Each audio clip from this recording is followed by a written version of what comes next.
Mayambu Thoibi Keishamna taramna okjabaga loinana khurumjari. Ngasisu mahausagu mayamgidamakta yamna nungairaba phunga wari ama puduna lakjari. Wari asibu thabirakpana Bidyasagar oina. Haujik mayam punna wari asi taminarasi. Thaina leibak amada yamna minungsi leiba yamna su ina khunba khagemba kauba ningthau ama palami. Ningthau khagemba mahaki leibak praja mayambu yamna luna khanjaba ningthau amani. Mahak amadi mahaki nupi siza leimaga punna makoigi leibak adubu yamna mara tapna panminarami.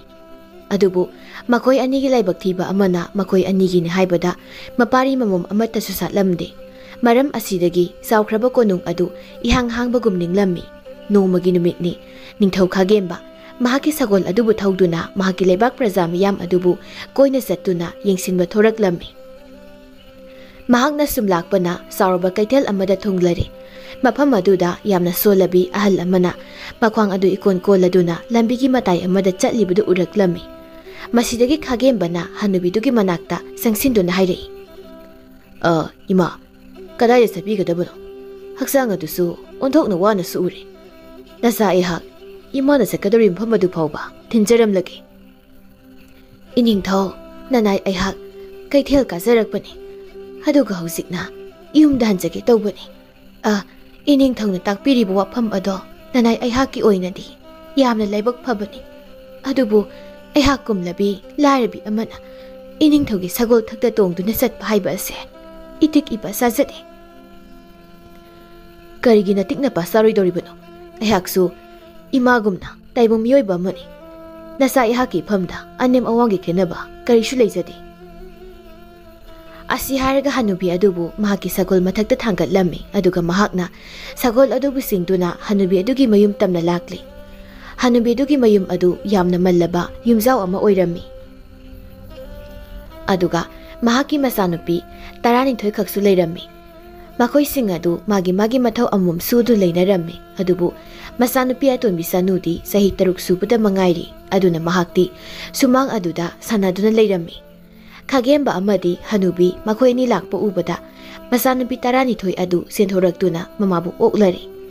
Khagembadi hanubi dugi masa tarani thoi lerambaduda yamna ngaksarami aduga hanubi duda hairi.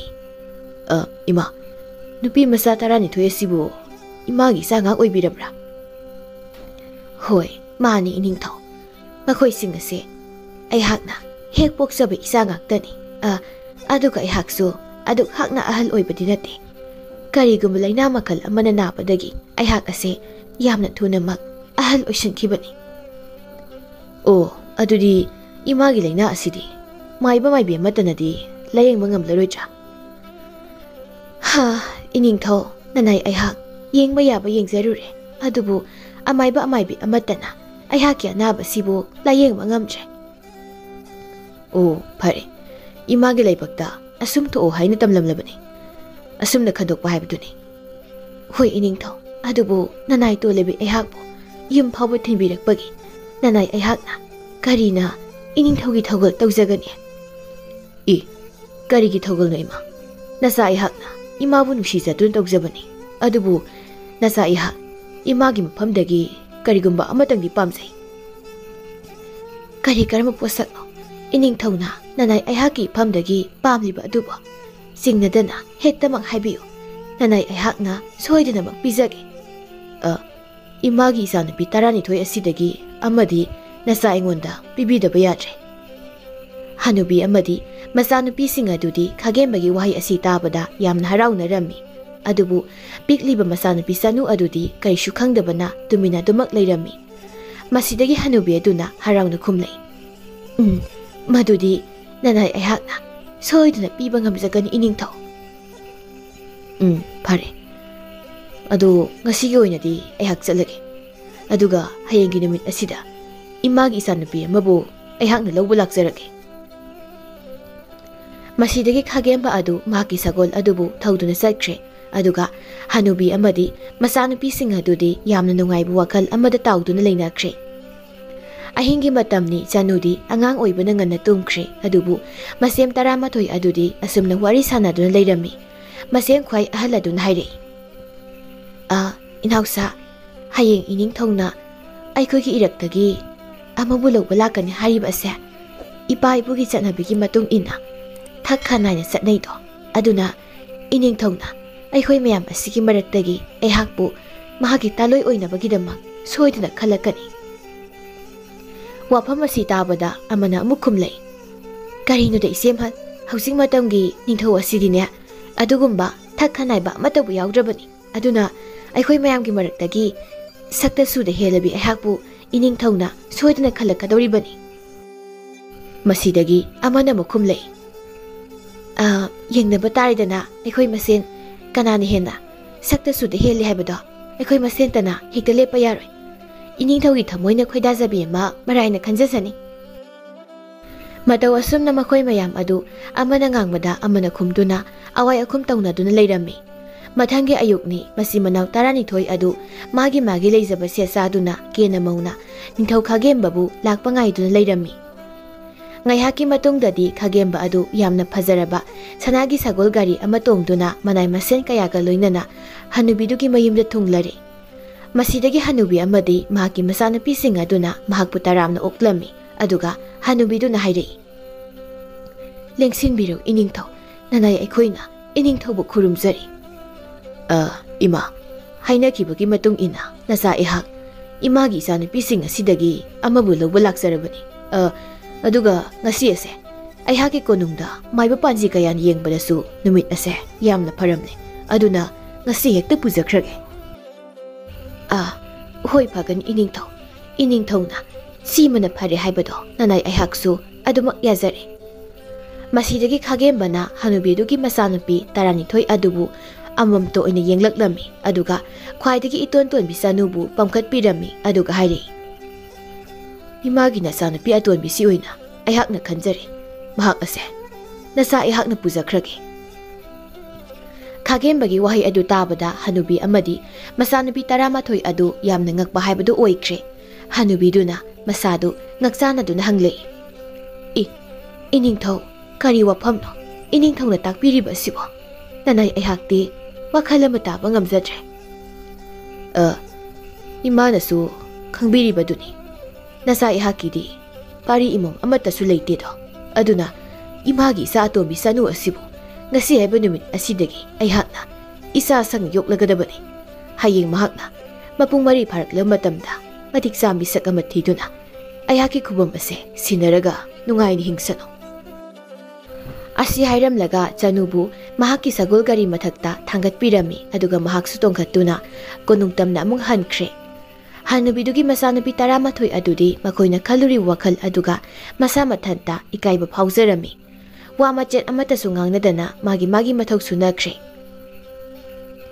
ꯑꯁꯣꯝꯗꯅ ꯈꯥꯒꯦꯝꯕ ꯑꯃꯗꯤ ꯁꯤꯖꯂꯩꯃ ꯑꯅꯤ ꯑꯗꯨ ꯆꯅꯨꯕꯨ ꯃꯆꯥꯅꯨꯄꯤ ꯑꯣꯏꯅ ꯐꯪꯖꯕ ꯑꯗꯨꯗꯗꯤ ꯍꯔꯥꯎꯕꯒꯤ ꯉꯝꯈꯩ ꯂꯩꯔꯝꯗꯦ꯫ ꯂꯩꯕꯥꯛ ꯄꯨꯝꯖꯥꯎ ꯊꯤꯟꯗꯨꯅ ꯆꯅꯨꯕꯨ ꯃꯍꯥꯛꯀꯤ ꯑꯃꯠꯇ ꯄꯣꯛꯆꯕꯤ ꯃꯆꯥꯅꯨꯄꯤꯅꯤ ꯍꯥꯏꯅ ꯂꯥꯎꯊꯣꯛꯈ꯭ꯔꯦ꯫ ꯑꯁꯨꯝꯅ ꯃꯇꯝ ꯈꯔ ꯍꯧꯈ꯭ꯔꯦ꯫ ꯍꯧꯖꯤꯛꯇꯤ ꯆꯅꯨ ꯃꯄꯨꯡ 4 ꯐꯥꯔꯛꯂꯤ꯫ ꯃꯍꯥꯛꯀꯤ ꯅꯤꯡꯊꯤꯖꯕ ꯁꯛꯇꯝ, ꯏꯪ ꯇꯛꯆꯕ ꯃꯑꯣꯡ ꯃꯇꯧ ꯑꯗꯨꯅ ꯃꯍꯥꯛꯀꯤ ꯐꯖꯔꯕ ꯁꯛꯇꯝ ꯑꯗꯨꯒꯤ ꯃꯒꯨꯟ ꯍꯥꯞꯂꯤ꯫ ꯂꯩꯕꯥꯛ ꯀꯌꯥꯒꯤ ꯅꯤꯡꯊꯧ ꯐꯝꯅꯥꯏꯕ ꯀꯌꯥꯅ ꯆꯅꯨꯕꯨ ꯇꯥꯂꯣꯏ ꯑꯣꯏꯖꯒꯦ ꯍꯥꯏꯕ ꯂꯥꯛꯅꯈ꯭ꯔꯦ꯫ ꯑꯗꯨꯕꯨ ꯈꯥꯒꯦꯝꯕꯅ ꯑꯌꯥꯕ ꯑꯃꯠꯇ ꯄꯤꯔꯝꯗꯦ꯫ ꯅꯤꯡꯊꯧ ꯈꯥꯒꯦꯝꯕ ꯃꯆꯥꯅꯨꯄꯤꯒꯤꯗꯃꯛ ꯃꯇꯤꯛ ꯆꯥꯕ ꯅꯨꯄꯥ ꯀꯝꯗꯧꯅ ꯊꯤꯁꯤꯒꯦ ꯍꯥꯏꯅ ꯋꯥꯈꯜ ꯌꯥꯝꯅ ꯃꯨꯟꯅ ꯈꯜꯂꯝꯃꯤ꯫ ꯅꯣꯡꯃꯒꯤ ꯅꯨꯃꯤꯠꯇ ꯈꯥꯒꯦꯝꯕꯅ ꯈꯪꯍꯧꯗꯅ ꯋꯥꯈꯜ ꯑꯃ ꯈꯜꯂꯛꯇꯨꯅ ꯃꯍꯥꯛꯀꯤ ꯀꯣꯅꯨꯡꯒꯤ ꯐꯝꯅꯥꯏꯕ ꯑꯉꯝ ꯑꯊꯧ ꯄꯨꯝꯕ ꯀꯧꯈꯠꯂꯝꯃꯤ꯫ ꯑꯗꯨꯒ ꯍꯥꯏꯔꯛꯏ, ꯀꯣꯅꯨꯡ ꯑꯁꯤꯒꯤ ꯑꯉꯝ ꯑꯊꯧ ꯄꯨꯝꯅꯃꯛ, ꯉꯁꯤ ꯑꯩꯍꯥꯛꯅ ꯅꯈꯣꯏꯕꯨ ꯀꯣꯅꯨꯡꯗ ꯀꯥꯔꯛꯇꯕ ꯌꯥꯗꯦ ꯍꯥꯏꯗꯨꯅ ꯀꯧꯈꯠꯂꯤꯕ ꯑꯁꯦ ꯑꯇꯩ ꯀꯔꯤꯒꯤꯁꯨ ꯅꯠꯇꯦ꯫ ꯑꯩꯍꯥꯛꯀꯤ ꯑꯃꯠꯇ ꯄꯣꯛꯆꯕꯤ ꯏꯆꯥꯅꯨꯄꯤ ꯆꯅꯨꯒꯤ ꯃꯇꯤꯛ ꯆꯥꯕ ꯃꯄꯨꯔꯣꯏꯕ ꯑꯃ ꯈꯟꯅꯕꯒꯤꯗꯃꯛꯅꯤ꯫ ꯑꯩꯍꯥꯛꯀꯤ ꯏꯐꯝꯗ ꯃꯥꯂꯦꯝ ꯑꯁꯤ ꯂꯩꯔꯤꯕ ꯈ꯭ꯋꯥꯏꯗꯒꯤ ꯃꯁꯛ ナꯏꯕ ꯄꯣꯠꯁꯛ ꯑꯃꯕꯨ ꯄꯣꯔꯛꯇꯨꯅ ꯑꯩꯍꯥꯛꯀꯤ ꯏꯐꯝꯗ ꯁꯤꯟꯅꯕ ꯉꯝꯕ ꯃꯤꯁꯛ ꯑꯗꯨꯕꯨ ꯏꯆꯥ ꯆꯅꯨꯒꯤ ꯕꯣꯔ ꯑꯣꯏꯍꯟꯕ ꯄꯥꯝꯃꯤ꯫ ꯍꯥꯏꯔꯤꯕ ꯋꯥꯐꯝ ꯑꯁꯤꯗ ꯑꯩꯍꯥꯛꯀꯤ ꯑꯆꯥꯟꯕ ꯏꯅꯥꯏꯆꯥ, ꯅꯈꯣꯏꯗꯒꯤꯗꯤ ꯀꯔꯤ ꯑꯄꯥꯝ ꯄꯥꯝꯗ ꯃꯣꯠ ꯂꯩꯕꯒꯦ? ꯇꯤꯜꯂꯤꯕ ꯃꯌꯥꯝ ꯑꯗꯨꯁꯨ ꯈꯥꯒꯦꯝꯕꯒꯤ ꯋꯥꯐꯝ ꯑꯗꯨꯗ ꯌꯥꯔꯦ ꯍꯥꯏꯗꯨꯅ ꯍꯥꯏꯅꯔꯛꯂꯝꯃꯤ꯫ ꯃꯁꯤꯗꯒꯤ ꯃꯈꯣꯏꯒꯤ ꯂꯩꯕꯥꯛ ꯑꯗꯨꯗ ꯈꯛ ꯅꯠꯇꯅ ꯑꯇꯩ ꯑꯇꯣꯞꯄ ꯂꯩꯕꯥꯛ ꯀꯌꯥꯗꯁꯨ ꯈꯥꯒꯦꯝꯕꯒꯤ ꯋꯥꯐꯝ ꯑꯗꯨ ꯁꯟꯗꯣꯛꯈ꯭ꯔꯦ꯫ ꯄꯥꯎ ꯑꯁꯤ ꯂꯩꯕꯥꯛ ꯑꯃꯗ ꯂꯩꯕ ꯅꯤꯡꯊꯧ ꯄꯥꯔꯤꯍꯜꯒꯤ ꯅꯥꯀꯣꯡꯗꯁꯨ ꯌꯧꯔꯦꯗꯣ꯫ ꯄꯥꯔꯤꯍꯜꯒꯤ ꯃꯆꯥꯅꯨꯄꯥ 3 ꯂꯩꯔꯝꯃꯤ꯫ ꯑꯍꯜꯒꯤ ꯃꯤꯡꯅ ꯄꯤꯕꯥꯍꯜ, ꯌꯥꯏꯃꯒꯤꯅ ꯄꯤꯕꯥꯌꯥꯏ, ꯑꯗꯨꯒ ꯑꯇꯣꯟꯕꯒꯤ ꯃꯤꯡꯅ ꯄꯤꯕꯥꯇꯣꯟ ꯍꯥꯏꯅ ꯀꯧꯔꯝꯃꯤ꯫ Hanadagi hauna parihalgi masanupa ahum asidi mazaibe masanugi phajabada ngaudra leiribani. Masidagi parihalna masa ahumbu kausindun hairei. Isasa ningthau khagembagi amata poksabi mamo sanugi damak matik sabor amathiri haibagi pawase ipada su phangle. Adubu yengoi mahaki por oigadori misak ado malem asi leiba khwaidagi masak nariba posak amu puraktuna ningthau khagembagi maphamda sinabanga misak aduna oigadabani hairi. Nakoina sinnaw humsu leibak sang yengluge haibra. Masidagi masanupa ahum adusu chasaruge haina haireklami aduga mapabungdagi ayaba lauduna makoi ahum adu tongan maikaida chanaduna masak naiba karam posak pu leibage haina thireklami. Pibahalna asum thirakpada apikpa kaithel masa amada thunglami. Kaithel masa adugi mayai sabuk magtada yamna ahal oiraba hanuba amana apikpa sagol gari masa amabu yonduna leirami. Adubu hena ngagliba amana hanubadun yoliba sagol gari adu kaithel adu tilamba miyam aduna yomsinduna yengnarami. Masidagi pibahalna sangsinduna yenglami aduga hanubadu dahairi. Ibu asuk yamna piklaba aduga yamna sumalaba sagol gari sibu kanan leibigani haidu yolibano. Ipugi sagol gari sibu mamal kayadabu yolibano. Ibungo napu ayhaki sagol gari ase asamba araiba sagol gari manate. Masida nahakna tonglaga nahakna chatningwa mafam aduda mitna kupada yauba ngamgadoribanine. Aduga masigi mamaldi sanagi silyek chamadagidi taroibo. Kari haibaibo sagol gari asida tonglabadi aihakna chatningwa mafamda mitna kupada chatpa ngamgani haiba. Adudi phare ipugi sagol gari ase aihak leijarage aduga madugi mamal oina sanagi silyek Jani oidum pitoke. Asumna hanuba duga yanaduna pibahal sagol gari dubu leirami mahangna mathamoida khanjarami. Aihakna purakli posak asina malem asida khwaidagi masak naiba khwaidagi mamal leiba posak oiragani. Aduga mazaibe masanubu aihaki oina phangba haibase soijabani. Asi khanduna nungaibu wakal amaga loinana marebakta amuk hankirami. Asomda supi bayai adusu nupa amaga thengnarure. Mahangna thengnariba nupa aduna mingsel amabu yonduna leirami. Aduga madugi mamal oina sanagi selyek chama piyo haina hairami. Masidagi pibayaina mathamoida nupa asina yoliba mingsel asi araiba asama mingselgi oiroi haina khalami. Aduna mingsel adubu mahakna leirami. Aduga nupa aduda tapna hanglei. Yamba nahaki mingsel asi thoidokpa matik magul zenba mingsel oirangani haibase aihak nahana khangkre. Aduna iyamana mingsel asigi matik magul ado aingonda amukta takpiyo. Nahakna khalibado asumba makni yengo. Nahakna pariyo mingsel ase araiba asama mingsel amanate. Mingsel asida nahakna yengduna arapa mafam amada thokliba thawdok wathok amadi tawriba thabak khudimak ado loina mingsel asida uba ngamgadoribani. Asuk tanglaba mingsel asi nanaudu yonbirapagidamak iyambabu thagatjari. Asi hairamlaga mahaksu maribak tamna halakle. Nakal amaromdana pibaton adu phanayamna sangna laklabasu karigumba masak thau posak amatasu mahakna thengnaramde. Kaina thangdadi kaithel amagi sidaida yamna ahal oirabi hanubi ama makuta semama paiduna yolaga lerembadu thengnarami. Hanubi aduna kaithel adu satliba miyam adu tanaba asumna hairami. Ho lambi asida satpiriba praja miyam pumnamak aihaki sem asimata leibiko kanano pukjel saw miyoi amata aihaki sem ase sanaga silyek tarapiduna amukta leibiko. Mahangna lauribasi tabada mafam aduda chatliba miyoi kharanadi hanubidu angawbina haina khanarami aduga miyoi kharanasu mahakpu tathi saibiduna hairai. Hai hanubi nate nakpu ngawrabro Kaishu leitraba sem asidabu sanagi silyek tarapiduna yolibadubu kana leibigadoribano. Chalo nahakna yumdane yam thunamak chalhobuna phaganiko. Mayam aduna hanubiduda saibiba ngangbiba du pibatondi yamna nungaijaramde. Hanubidugi manakta prap sangsiduna hairai. Ibengi sem asi aihak leijarage.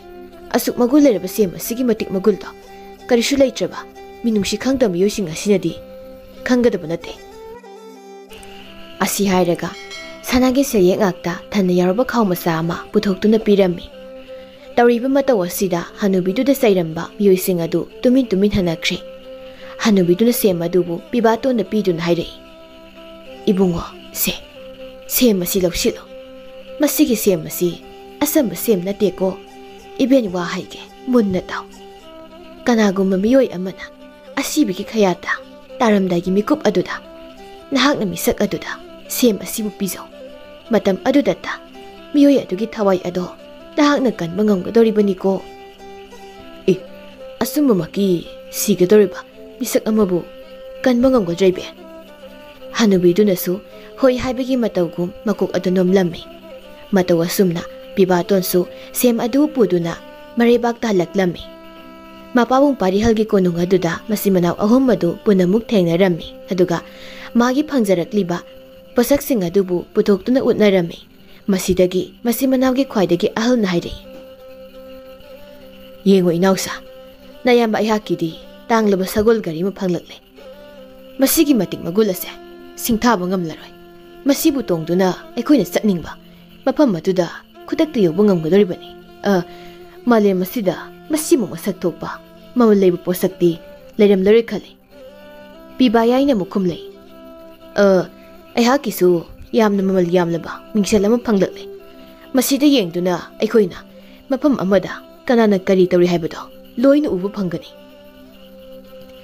ꯃꯁꯤꯗꯒꯤ ꯃꯈꯣꯏ ꯑꯍꯨꯝꯃꯛ ꯃꯥꯒꯤ ꯄꯣꯠꯁꯛꯁꯤꯡ ꯑꯗꯨ ꯆꯥꯡꯌꯦꯡꯅꯁꯤ ꯍꯥꯏꯔꯝꯃꯤ ꯃꯁꯤꯗꯒꯤ ꯄꯤꯕꯥ ꯌꯥꯏꯅ ꯍꯥꯟꯅ ꯃꯍꯥꯛꯀꯤ ꯃꯤꯡꯁꯦꯜꯕꯨ ꯄꯨꯊꯣꯛꯇꯨꯅ ꯃꯍꯥꯛꯀꯤ ꯊꯋꯥꯏ ꯑꯣꯏꯔꯤꯕꯤ ꯆꯅꯨꯕꯨ ꯀꯔꯤ ꯇꯧꯔꯤꯕꯒꯦ ꯍꯥꯏꯕꯗꯨ ꯌꯦꯡꯒꯦ ꯍꯥꯏꯅ ꯃꯤꯡꯁꯦꯜ ꯑꯗꯨꯗ ꯍꯥꯏꯔꯝꯃꯤ ꯈꯨꯗꯛ ꯑꯗꯨꯗ ꯃꯤꯡꯁꯦꯜ ꯑꯗꯨꯗ ꯆꯅꯨꯅ ꯌꯥꯝꯅ ꯋꯥꯅ ꯃꯍꯥꯛꯀꯤ ꯐꯃꯨꯡꯗ ꯍꯤꯞꯇꯨꯅ ꯑꯌꯣꯟ ꯑꯍꯩꯔꯒ ꯂꯩꯔꯤꯕꯗꯨ ꯃꯈꯣꯏ ꯑꯍꯨꯝꯅ ꯎꯔꯝꯃꯤ ꯑꯗꯨꯒ ꯃꯍꯥꯛꯀꯤ ꯃꯅꯥꯛꯇꯅ ꯅꯤꯡꯊꯧ ꯈꯥꯒꯦꯝꯕ ꯑꯃꯗꯤ ꯁꯤꯖꯂꯩꯃ ꯑꯗꯨ ꯃꯁꯥꯒꯤ ꯐꯕ ꯉꯝꯂꯔꯣꯏꯗꯕ ꯑꯅꯥꯕ ꯑꯗꯨꯒꯤꯗꯃꯛ ꯇꯛꯁꯤ ꯁꯣꯟꯗꯨꯅ ꯀꯞꯃꯤꯟꯅꯔꯤꯕꯗꯨꯁꯨ ꯎꯔꯝꯃꯤ ꯃꯇꯧ ꯑꯗꯨ ꯎꯕꯗ ꯃꯆꯤꯟ ꯃꯅꯥꯎ ꯑꯍꯨꯝ ꯑꯗꯨꯗꯤ ꯄꯥꯈꯠꯄꯅ ꯂꯣꯏꯈ꯭ꯔꯦ ꯃꯌꯥꯝꯕ ꯑꯍꯜꯅ ꯍꯥꯏꯔꯛꯏ ꯏꯅꯥꯎꯁꯥ ꯍꯧꯖꯤꯛ ꯊꯤꯡꯊꯕꯒꯤ ꯃꯇꯝ ꯅꯠꯇ꯭ꯔꯦ ꯂꯥꯛꯑꯣ ꯑꯩꯈꯣꯏ ꯑꯍꯨꯝꯃꯛ ꯑꯩꯍꯥꯛꯀꯤ ꯁꯒꯣꯜ ꯒꯥꯔꯤ ꯑꯁꯤ ꯇꯣꯡꯗꯨꯅ ꯃꯆꯥꯏꯕꯦꯝꯃ ꯆꯅꯨꯒꯤ ꯃꯅꯥꯛ ꯇꯝꯅ ꯍꯧꯖꯤꯛꯃꯛ ꯈꯣꯡꯁꯥꯟꯈ꯭ꯔꯁꯤ ꯑꯁꯤ ꯍꯥꯏꯔꯗꯨꯅ ꯃꯈꯣꯏ ꯑꯍꯨꯝ ꯑꯗꯨ ꯊꯨꯅꯃꯛ ꯁꯒꯣꯜ ꯒꯥꯔꯤ ꯑꯗꯨꯗ ꯇꯣꯡꯈꯠꯂꯝꯃꯤ ꯑꯗꯨꯒ ꯃꯤꯠꯅ ꯀꯨꯞꯄꯗ ꯅꯤꯡꯊꯧ ꯈꯥꯒꯦꯝꯕꯒꯤ ꯀꯣꯅꯨꯡꯗ ꯊꯨꯡꯂꯝꯃꯤ ꯃꯁꯤꯗ ꯃꯈꯣꯏ ꯑꯍꯨꯝꯃꯛ ꯆꯅꯨꯒꯤ ꯀꯥꯗ ꯆꯪꯂꯛꯇꯨꯅ ꯈꯥꯒꯦꯝꯕꯗ ꯈꯨꯔꯨꯝꯗꯨꯅ ꯁꯛꯇꯥꯛꯂꯝꯃꯤ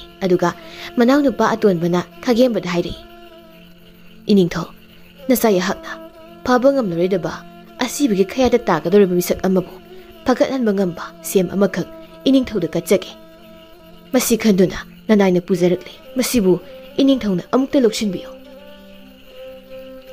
ꯑꯗꯨꯒ ꯁꯦꯝ ꯑꯗꯨꯕు ꯈꯥꯒꯦꯝꯕꯗ ꯄꯤꯔꯝꯃꯤ ꯃꯁꯤꯗꯒꯤ ꯈꯥꯒꯦꯝꯕꯁꯨ ꯋꯥ ꯑꯃꯇ ꯃꯈꯥ ꯇꯥꯔꯨꯕ ꯇꯧꯗꯅ ꯁꯦꯝ ꯑꯗꯨꯕꯨ ꯆꯅꯨꯗ ꯄꯤꯖꯔꯝꯃꯤ ꯑꯉꯛꯄꯅꯤ ꯁꯦꯝ ꯑꯗꯨꯕꯨ ꯍꯦꯛ ꯆꯥꯕꯒ ꯑꯌꯣꯟ ꯑꯍꯦꯗꯨꯅ ꯂꯩꯔꯝꯕ ꯆꯅꯨ ꯑꯗꯨ ꯃꯍꯥꯛꯀꯤ ꯑꯅꯥꯕ ꯄꯨꯝꯕ ꯈꯨꯗꯛ ꯑꯗꯨꯗ ꯐꯈꯤꯔꯝꯃꯤ ꯃꯇꯧ ꯑꯁꯤꯗ ꯈꯥꯒꯦꯝꯕꯗꯤ ꯌꯥꯝꯅ ꯑꯄꯦꯟꯕ ꯍꯥꯏꯕꯗꯨ ꯑꯣꯏꯈ꯭ꯔꯦ ꯍꯔꯥꯎꯅ ꯅꯨꯄꯥꯗꯨꯕꯨ ꯀꯣꯟꯁꯤꯟꯗꯨꯅ ꯍꯥꯏꯔꯛꯏ ꯏꯄꯥꯒꯤ ꯕꯨꯡꯉꯣ ꯅꯍꯥꯛꯅ ꯑꯩꯍꯥꯛꯀꯤ ꯑꯃꯠꯇ ꯄꯣꯛꯆꯕꯤ ꯏꯆꯥꯁꯤꯕꯨ ꯌꯥꯏꯕꯤ ꯊꯋꯥꯏ ꯃꯥꯡꯒꯗꯕꯗꯤ ꯀꯟꯕꯤꯔꯦ ꯑꯗꯨꯅ ꯏꯄꯥꯅ ꯅꯍꯥꯛꯀꯤ ꯅꯐꯝꯗ ꯆꯤꯡꯅꯕ ꯂꯩꯇꯅ ꯏꯆꯥ ꯑꯁꯤꯕꯨ ꯁꯤꯟꯅꯔꯒꯦ ꯑꯗꯨꯒ ꯏꯄꯥꯅ ꯍꯥꯏꯈꯤꯕꯒꯤ ꯃꯇꯨꯡ ꯏꯟꯅ ꯃꯥꯂꯦꯝ ꯑꯁꯤꯗ ꯈ꯭ꯋꯥꯏꯗꯒꯤ ꯃꯁꯛ ꯃꯒꯨꯟ ꯂꯩꯕ ꯄꯣꯠꯁꯛ ꯑꯗꯣ ꯅꯍꯥꯛꯀꯤ ꯁꯦꯝ ꯑꯁꯤꯅ ꯑꯣꯏꯔꯒꯅꯤ ꯈꯥꯒꯦꯝꯕꯒꯤ ꯋꯥꯐꯝ ꯑꯁꯤ ꯇꯥꯕꯗ ꯃꯌꯥꯝꯕ ꯑꯅꯤ ꯑꯗꯨꯗꯤ ꯁꯥꯎꯕꯅ ꯃꯩ ꯍꯧꯔꯝꯃꯤ ꯑꯗꯨꯒ ꯃꯌꯥꯝꯕ ꯌꯥꯏꯃꯅ ꯍꯥꯏꯔꯛꯏ ꯏꯅꯤꯡꯊꯧ ꯃꯗꯨꯒꯤ ꯋꯥꯐꯝ ꯑꯗꯨ ꯁꯨꯛꯌꯥ ꯌꯥꯔꯣꯏ ꯃꯔꯝꯗꯤ ꯑꯩꯍꯥꯛꯀꯤ ꯃꯤꯡꯁꯦꯜ ꯑꯁꯤꯗ ꯃꯆꯥꯏꯕꯦꯝꯃ ꯆꯅꯨꯅ ꯅꯥꯗꯨ ꯂꯩꯕ ꯑꯗꯨ ꯎꯖꯔꯛꯄꯅꯤ ꯃꯔꯝ ꯑꯁꯤꯗꯒꯤ ꯑꯩꯈꯣꯏꯅ ꯃꯐꯝ ꯑꯁꯤꯗ ꯃꯇꯝ ꯆꯥꯅ ꯌꯧꯔꯛꯇꯨꯅ ꯃꯆꯥꯏꯕꯦꯝꯃꯒꯤ ꯊꯋꯥꯏ ꯑꯁꯦ ꯀꯟꯕ ꯉꯝꯍꯧꯕꯅꯤ ꯃꯆꯥꯏꯕꯦꯝꯃꯁꯦ ꯄꯤꯕꯤꯕ ꯇꯥꯔꯕꯁꯨ ꯏꯅꯥꯎ ꯑꯇꯣꯟꯕꯗ ꯄꯤꯕꯤꯒꯗꯕ ꯅꯠꯇꯦ ꯅꯆꯥ ꯑꯩꯉꯣꯟꯗ ꯑꯣꯏꯅ ꯄꯤꯕꯤꯐꯝ ꯊꯣꯛꯏ ꯋꯥꯗꯨ ꯇꯥꯕꯗ ꯃꯌꯥꯝꯕ ꯑꯍꯜꯅ ꯑꯃꯨꯛ ꯈꯨꯝꯂꯛꯏ ꯍꯩ ꯌꯥꯏꯃ ꯅꯍꯥꯛꯀꯤ ꯋꯥꯐꯝ ꯑꯗꯨ ꯑꯁꯣꯏꯕ ꯑꯃ ꯂꯩꯔꯤ ꯅꯍꯥꯛꯀꯤ ꯃꯤꯡꯁꯦꯜ ꯑꯗꯨꯅ ꯍꯥꯟꯅ ꯎꯕ ꯑꯣꯏꯔꯕꯁꯨ ꯃꯐꯝ ꯑꯁꯤꯗ ꯃꯇꯝ ꯆꯥꯅ ꯌꯧꯔꯛꯂꯤꯕꯁꯦ ꯑꯩꯍꯥꯛꯀꯤ ꯁꯒꯣꯜ ꯒꯥꯔꯤ ꯑꯁꯤꯅꯅꯤ ꯑꯗꯨꯅ ꯆꯅꯨ ꯑꯁꯤ ꯑꯩꯍꯥꯛꯇ ꯄꯤꯐꯝ ꯊꯣꯛꯏ ꯑꯁꯨꯝꯅ ꯌꯥꯝꯅ ꯀꯟꯅ ꯃꯔꯤ ꯌꯦꯠꯅꯔꯛꯂꯝꯃꯤ ꯃꯆꯤꯟ ꯃꯅꯥꯎ ꯑꯍꯨꯝꯒꯤ ꯋꯥꯐꯝ ꯑꯗꯨ ꯇꯥꯕꯗ ꯈꯥꯒꯦꯝꯕ ꯃꯊꯥ ꯌꯥꯝꯅ ꯁꯥꯔꯝꯃꯤ ꯀꯔꯝꯕ ꯃꯤꯁꯛꯇ ꯃꯆꯥꯅꯨꯄꯤꯕꯨ ꯊꯥꯖꯕ ꯇꯥꯕꯒꯦ ꯍꯥꯏꯅ ꯕꯤꯆꯥꯔ ꯇꯧꯕ ꯉꯝꯂꯝꯗꯦ ꯃꯁꯤꯗꯒꯤ ꯀꯣꯅꯨꯡꯒꯤ ꯂꯧꯁꯤꯡ ꯂꯩꯔꯕ ꯐꯝꯅꯥꯏꯕ ꯀꯌꯥ ꯀꯧꯗꯨꯅ ꯋꯥꯇꯥꯅꯕ ꯍꯧꯈ꯭ꯔꯦ ꯑꯗꯨꯕꯨ ꯊꯥ ꯑꯃ ꯁꯨꯞꯅ ꯕꯤꯆꯥꯔ ꯇꯧꯕ ꯉꯝꯗ꯭ꯔꯦ ꯃꯁꯤꯗꯒꯤ Leibak pumba pau lauthoktuna bisar tauba ngama misakta mana mathum sauna pigana hairami. Nongmagi numitni leibak adugi lausing lereba miyoi kaya ama laktuna bisar taurami. Adubu asuma bisardi piba ngamlamde. Masidagi lakliba miyam adugi maraktagi yamna ahal oiraba nupa ama thoraklami aduga asumna bisar tawraklami. Iningthaubu nanai aihakna khurumjari. Yengbiyu iningthau. Taibang miyoi bai khoigidi thawai kanbiba ngamba haibasina athoiba magulni do. Aduga mangda lepliba masi manaw ahum asidagi ani asidi makhoina phanglakpa mamal yamla posak ado. Sisina thokiba tarabaso masa masagi makutta makhoigi mamal yamla posak adudi mangdana dumak lei. Adubu manaw nupa tonma asigidi mahangna phangjarakpa tanglo posak adubu pitoktuna mazaibe magi thawaibu kanbikre. Aduga mahaki oinadi tanglabalan ado makutta su leitre. Aduna iningthau makutta paidu leiriba tanglamani adubu sina thoktuna miyoiba magi thawai kanba haiba ase masina athoibani. Maram asidagi mazaibe masanubu masi manawgi khwaidagi atonba sigi mafamda thajafam thoi. Ahal aduna hairakliba wafam adu ningthau khagemba amadi diliba miyam aduna siyarami. Aduga mayamba ani du siyaraklami. Masidagi khagembana masanupi sanubu masi manawgi khwaidagi atonba adugi mafamda thajaduna yam sauna luhongbirami. Aduga makhoi punna yam nungaina pankhirami.